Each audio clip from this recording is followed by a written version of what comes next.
కిదర్ जा रहे तुंगनाथ తుంగనాథ్. చలో తుంగనాథ్లో కలుసుకుందాం. Let's go.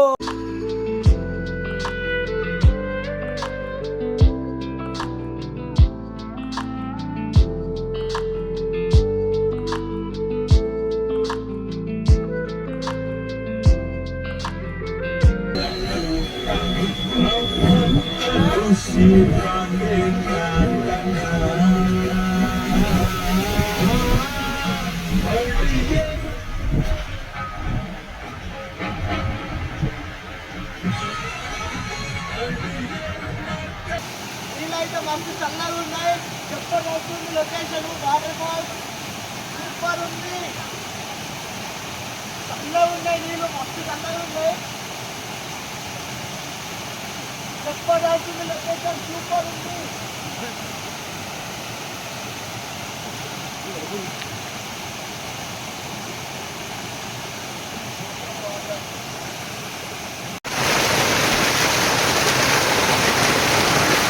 ఐస్లో కూర్చున్న ఫీలింగ్ వస్తుంది మొత్తం.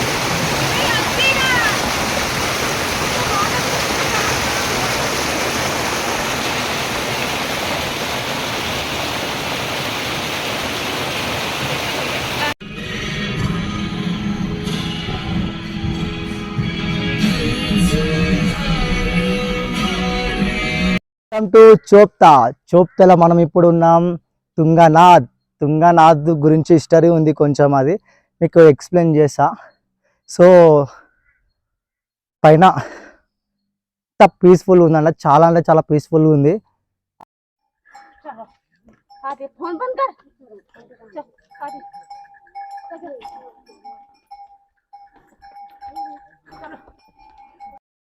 ప్రకృతిని కొంచెం దగ్గర నుండి ఆస్వాదిద్దాం మనము. సో అక్కడ డెడ్ ఎండ్ దగ్గరికి అయితే వెళ్దాము. అక్కడ నుంచి వ్యూ ఇంకా చాలా బాగుంది. సో మస్తు చల్లి ఉంది. నేను అనుకున్నా చెట్టు మీదనే వెళ్ళిపోదాం అనుకున్నా, జస్ట్ మహాదేవుని మీద భారం వదిలి.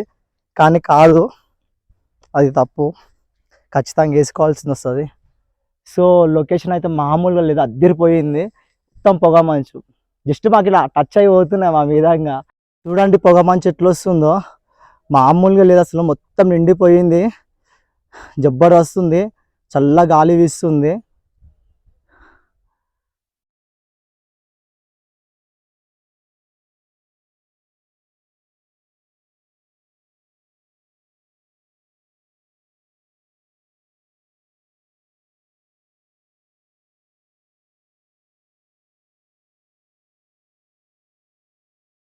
చెట్టు చూడండి ఎంత అందంగా ఉందో. అక్కడ మానికి ఆకుల్లాగా వచ్చినాయి సైడ్ పోటీ, చాలా చూస్తే చాలా అందంగా కొడుతుంది, మస్తు బాగుంది. ఇది చెట్టు మొత్తం పై వరకు సేమ్ అలానే వచ్చింది. ఇలాంటి మంచి మంచి దృశ్యాలు మనం ఓన్లీ హిమాలయాల్లోనే చూడగలుగుతాము. లైఫ్లో రిస్క్ లేకపోతే రస్క్ దొరకదు అన్నట్టు. ఇది మొత్తం ఒక ఎత్తు అయితే ఆల్రెడీ మేఘాలు మా మీదనే పోతున్నాయి, దీనికి కాదని మళ్ళీ మేఘాలు గర్జిస్తున్నాయి. వర్షం పడితే ఇప్పుడు మా పరిస్థితి ఏంటి? స్టార్టింగ్లో ఎట్లున్నా పై వరకు వచ్చి ఎట్లున్నా, నేను షర్ట్ వేసుకున్నా, షర్ట్ మీద వదవలకులా అది కాలే, చలికి స్వెటర్ వేసుకున్నా, దానివల్ల కూడా కాలే, లాస్ట్కు రెయిన్ కోట్ వేసుకున్నా. జై భోలేనాథ్. ఆ పైదలే జర్నీ అయితే వర్షం అన్నారా అని, తుఫాన్ అన్నారా అని, ఏమన్నారా అని దేవుని దగ్గరికి అయితే వెళ్ళి తీరాల్సిందే. వర్షంలో చూడండి గుర్రాలు మంచిగా తింటున్నాయి. నిజంగా నాకు దీనిని చూస్తుంటే రెక్కల గుర్రాలు గుర్తొస్తున్నాయి. వరద ఏరులై పారుతుంది. మా నడక ఇంకా 2 కిలోమీటర్ల లోపలికి ఉంది, ఇంకా పైకి. మైకులు ఏవి పని చేస్తలేవు, వాయిస్ తక్కువగా అనిపిస్తే ఏమనుకోవద్దండి.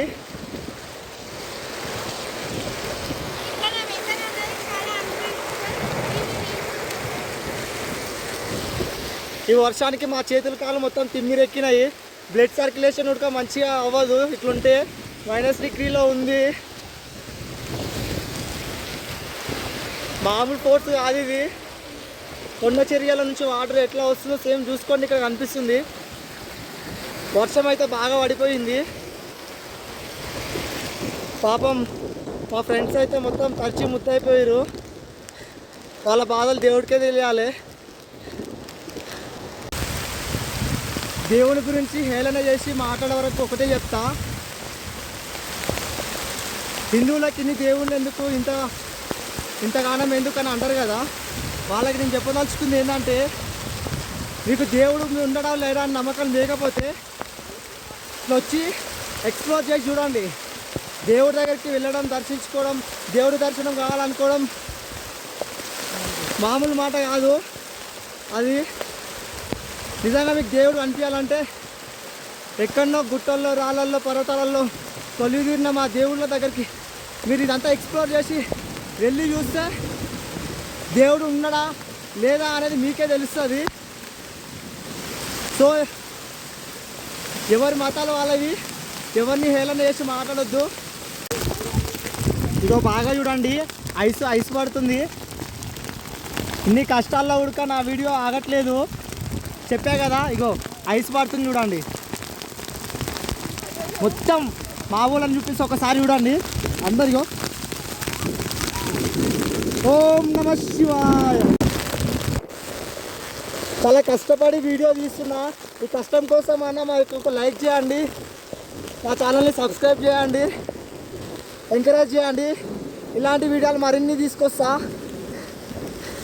నేను ఒక్కనే చూడడం కాదు, మీకు కూడా చూపించాలన్నదే నా లక్ష్యము. మా పరిస్థితి ఎట్లా ఉందనేది చూస్తే మీకు కూడా తెలుస్తుంది. అలాంటి సిచ్యువేషన్లో ఉన్నప్పుడు నేను ఎక్కడ తగ్గేదేలే అన్నట్టు కంటెంట్ కోసం వెతుకుతున్నా.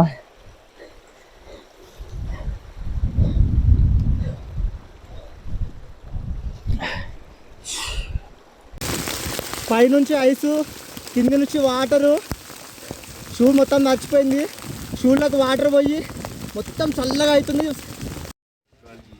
కనిపిస్తున్న గుడి ఉంది కదా, అది తుంగనాథ టెంపుల్. అది చెప్పాను కదా, తుంగనాథులో స్వామివారి నంది రూపంలో వచ్చి ఇక్కడ చేతులు దర్శనం అవుతాయి.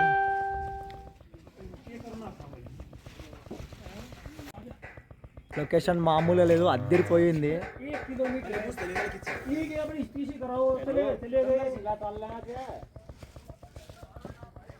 దేకో మహా బయట మేరా మహాదేవ్, జై భోలేనాథ్. కురుక్షేత్ర యుద్ధం తర్వాత, కురుక్షేత్ర యుద్ధం ఎందుకు జరిగింది? ఫస్ట్ ఆఫ్ ఆల్, ధర్మానికి అధర్మానికి జరిగిన కురుక్షేత్ర యుద్ధంలో కౌరవులు చాలామంది నేల కొరిగారు. పాండవులు కౌరవుల్ని చంపిన పాప విముక్తి కోసం శివ దర్శనానికి అయితే బయలుదేరుతారు అందరూ. సో వాళ్ళు వెళ్ళే ప్రక్రియలో ఇది గమనించిన శివుడు వాళ్ళకి దర్శనం ఇవ్వకూడదు అనేసి ఆయన నంది అవతారం ఎత్తి అతను పాండవులకి కనిపించకుండా దాక్కుంటాడు. మొదటగా పాండవులు శివుడున్న జాగాకైతే వెళ్ళిన తర్వాత అక్కడ శివుడు లేడని గమనించి శివుడు ఉన్న ప్లేస్కి సమాచారం వచ్చిందంటే అక్కడ వేరే దగ్గరికి అక్కడికి వెళ్ళి చూస్తారు. శివుడు అక్కడి నుంచి ఉడక వీళ్ళు వస్తారు గమనించి ఇంకొక జాగాకి అయితే వెళ్ళి దాక్కుంటాడు. ఇది పాండవులు అక్కడికి వెళ్ళి చూసినప్పుడు అక్కడ ఒక శివుడు లేడనేసి మళ్ళీ రిటర్న్ అవుతారు. ఇంకొక దగ్గర సమాచారం వస్తే అక్కడికి వెళ్తారు. అట్లా నందీశ్వరుడిగా అవతారం ఎత్తి శివుడు 5 జాగాలు అయితే ఇట్లా వాళ్ళకి దర్శనం ఇవ్వకుండా 5 జాగాలు అయితే ఆగుతాడు. ఆ 5 జాగాలు వచ్చేసి ఫస్ట్ది కేదార్నాథ్లో మనం బాగా గమనించుకున్నట్టయితే కేదార్నాథ్లో లింగం ఉండదు. యాక్చువల్లీ నందీశ్వరునికి మోపురం ఉంటుంది. మోపురం గడ్డ అంటారు కదా, ఎద్దుల మీద మోపురం గడ్డ ఉంటుంది కదా భుజం మీద, దాన్ని మోపురం అంటారు. మోపురం గడ్డ అవుతుంటుంది, అక్కడ మోపురం అవతారం ఇస్తాడు. సెకండ్ ప్లేస్ వచ్చేసి తుంగనాథ్ దగ్గర నందీశ్వరుడి కాళ్ళు అంటే చేతుల అవతారం ఇస్తాడు. అక్కడ మూడవ ప్లేస్ వచ్చేసి రుద్రనాథ్. ఇక్కడ వచ్చేసి నందీశ్వరుడు ఫేస్ అంటే ముఖం అవతారం ఇస్తాడు ఇక్కడ. 4వ ప్లేస్ వచ్చేసి మహాబలేశ్వరం. అక్కడ స్వామివారు వచ్చేసి పొత్తి కడుపు అవతారం అయితే ఎత్తుతాడు. అక్కడ కౌలేశ్వర్ 5వ ప్లేస్ వచ్చి కౌలేశ్వరు. అక్కడ స్వామివారు ఎంట్రుకలు అంటే ఎంట్రుకల అవతారం ఎత్తుతాడు. నా 5 జాగాల 5 అవతారాలు అయితే వాళ్ళకి కనిపిస్తుంది. పాండవులు స్వామివారి ఇలా అంటే స్థలం దగ్గర మాకు దర్శనం ఇచ్చి ఇట్లా ఒకటేసారి కాకుండా 5 స్థలాల్లో 5 దర్శనాలు అయితే మాకు ఇచ్చేసిండు. దర్శనం ఇచ్చేసిండు, స్వామి దర్శనం మాకు అయిపోయిందనేసి పాండవులు సంతోషించి ఈ 5 జాగాలు అయితే ఏడేడా స్వామివారు దర్శనం ఇచ్చిండో అక్కడ గుడిలు కట్టించారు.